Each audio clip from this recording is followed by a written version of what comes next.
Hello, and now we're over to the command panel made by Sergeants for Swift. You can see as I've come to this, we've got various alerts here, so I've got to learn how to clear all this out. So I'm just going to go to see what, let's go back to there. We're back on, let's go back one more. Right, so we've got an on-off switch. So if I want to turn the system off, is that, and you can see these panels to the side have all gone off and all my lighting system's gone off inside the caravan. But if I turn it back on again, touch sensitive, that's coming back live, and the Alder panel is also live. Right, if I want to go into these features here, I've got a water pump, I've got radio. Turn that off. just show you where the radio is. That does always happen when you do remove and put power supply back on. Your radio does automatically come on after about 30 seconds, so please just be aware of it. It will come on, it's natural, you can't program that out as yet. Okay, so back onto the control panel, we've got these blue lights and we've got the water pump here. So if I want to put the lighting on in the caravan, if I hit that button there, and the dimmers are yellow, are greyed out at the moment. If I press that one, I've just put dimmer 1 on, which is the rear of the caravan on this particular occasion. Dimmer 2 is going to turn, I hope, lighting on here somewhere. There we go. And I've got the overhead locker lights coming on and these little downlighters here. Now, just going to go back to the dimmers. We can do several things, I hope. We can put my finger on that sliding scale to increase or decrease the illumination of this light here, for instance. So if I just put my finger on it and increase it again, you can see very quickly what I'm referring to. So it's mood lighting, and you can do that both at the front of the caravan and at the rear of the caravan, and it's mainly to do with the overhead locker lights. So they're live at the moment, and there are individual switches around. That is to turn on your awning light. I'm not quite certain on the entry light, I'll have to find out what that one is. So that's a new one on me at this stage. That's a new feature I've got to work out to find out what this panel offers on the 24 product. But if I've got a question, and let's just say it was that entry light, if I press the question mark up here, just goes into a brief explanation about that particular feature on there. So it says if the lights are greyed out, they're off. When they've got a yellow circle, a yellow rectangle around it, it's live. And that tells you how to do the dimming of the lights, either pressing the plus or minus button, or I could drag it if I wish to. So it's quite helpful and user friendly. The information is contained within the panel.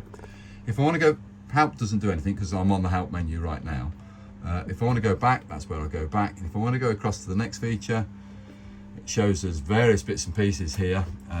One is I've got main supply present. 2 is I'm supposedly using a leisure battery, which I'm not really. I'm using the battery charger to generate power in here. That's the reason why it's saying 14.1 volts being generated, because the battery charger is giving me all the supply right now. Shouldn't really run it that way for long periods of time, but it's okay for me to do so. The solar panel, which is fitted on the roof, is just flicking on and off. We have got quite strong solar energy, but again, it needs a battery in there to make it more stable. And this one is reference the tow car. So if I had my car present and given 12 volt supply, I could see a 12 volt reading there. So right now, really good. We want to keep a battery in the green level. So you might see amber here and then you've got red coming around the other side. So the green is a good battery. Amber, the battery's started to deplete a little bit, and red obviously not really any good for use. But again, if I want an explanation of that, I can go into that and it just gives us a full explanation there on the help menu. It's got 1 or 2 pages, so there's a second one for it to go over onto, and then it just tells us a bit further on that. So as I say, this new panel is really, really easy to use. I think it's fantastic because all the information is contained within it. So my colleague's arms are getting naturally lower down. I don't know if you noticed, but the camera's getting in a lower section because my colleague's short. Thanks for telling everyone. Height restricted, and that's a good feature. Good things come in small packages. So I'm told. Right, so I can control the heating from this panel, or I could control it off the main Audi control panel itself, and you can do it either way. This year, I believe these are integrated quite nicely, so I can control it here, I can also control it there, and if it's anything like what I've seen before, it's got Bluetooth connectivity. and you'll be able to also control it off a mobile phone if you Bluetooth your mobile phone into it. But I have, again, being a new feature, I have got to actually study this for myself, but I believe that's one of the features again. So if I turn heating on, at the moment it's saying 9 degrees. Well, if I wanted to turn the heating on, the maximum I can go to is 30 degrees. So let's just see if this is going to go up. It's going up, look, target, that's where I want it to get to. And I can go right up to 30 degrees. I have to keep on pressing it on and off though. A bit annoying that you can't go straight away. But the Audi control panel's also followed me. So back over to the control panel. First off, we need to introduce an energy source. So I'm going to ask it to work on mains electrics. That's 1 kilowatt of mains.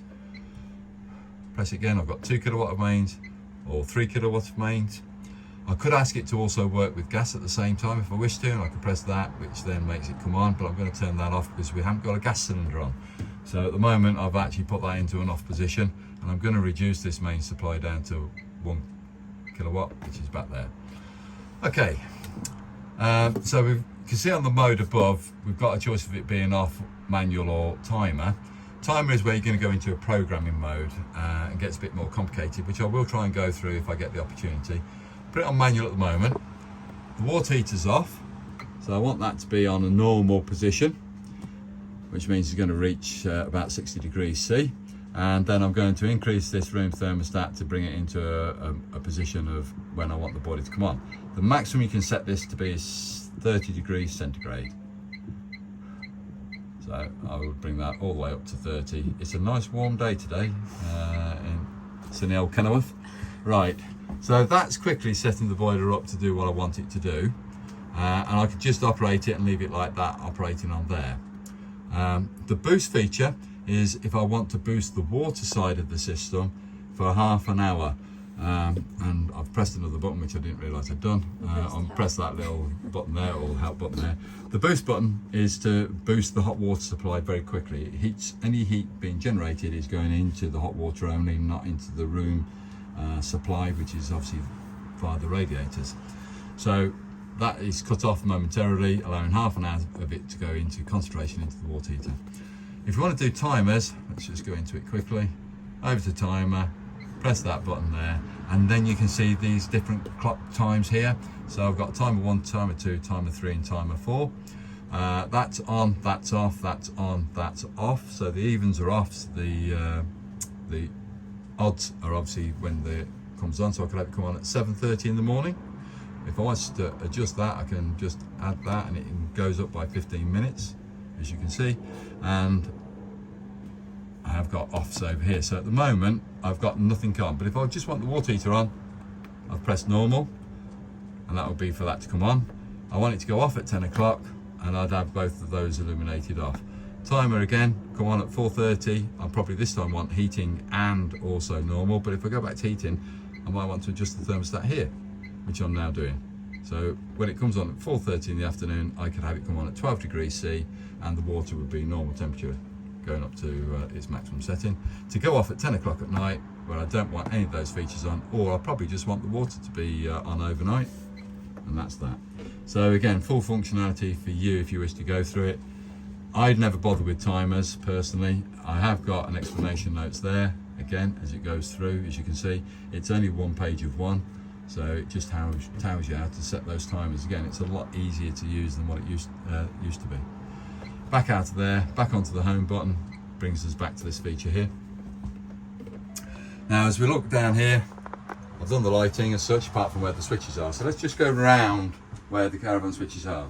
So the downlighters, the spotlights, obviously rotate to where you want them to be. They're LED, they've got their own individual switch on, and as I rotate the little dial at the back, I can increase or decrease the intensity of the light being emitted. Again, your choice on where you leave that to be. And that's off.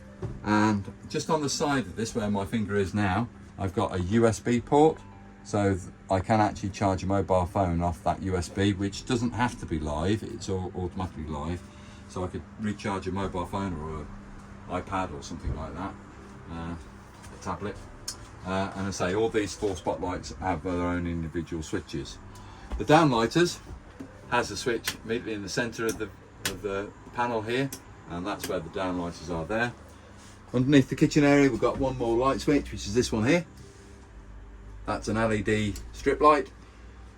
You can see we've got different lights illuminating this area. Now I'm going to call these two areas. So dimmer 2 that was on the control panel is where that is one control for it. But this is the other control for it. So if I operate that switch there, these front lights have now just gone out. The overhead locker lights. So that's the switch for the overhead locker lights at the front, or I could use dimmer 2. So this one, immediately above the kitchen area, is more on the entrance area, and it's the bottom switch here. And if I operate that switch there, you can see now that the lights have gone off and the lights have gone on in the kitchen area. So it's the bottom one of these two switches. The top one works as a rocker switch, but you can't see anything happening inside. And it's not inside where it's operating. It's operating the service light that's on the off side of the caravan. So if I had to change a water barrel in the middle of the night for some reason and want to get some illumination on the off side of the caravan, it's this switch here which turns on the service light, which just illuminates that side of the caravan for you. A bit like the awning light. Okay, so that's the lighting circuits in here. As I go through into the bathroom, oh hi. Hi. We've now got a switch just by the side of the vanity basin on this particular model. Again, it's a rocker switch and it turns on all the lights. So we've got the downlighter working in the vanity basin area. We've got the shower lights, as you can see, coming on and off. And again, the overhead locker light that's on the cabinet above the loo. Okay, so that's where those are all operated through, and then we're going either side of this fixed bed mattress that we've got here. Again, we've got reading lights with the on-off switch and also the USB features. We've got the overhead lighting circuit both above the locker, but also in this TV area. We've got a little downlighter and also illumination there. And there's a switch on the offside wardrobe. If I operate that switch, you can see these lights are dumbing down to nothing, and then I'll turn it back on again and you can see they're all working from that one control. Okay, so thank you for watching this video, and we'll go on to the next feature.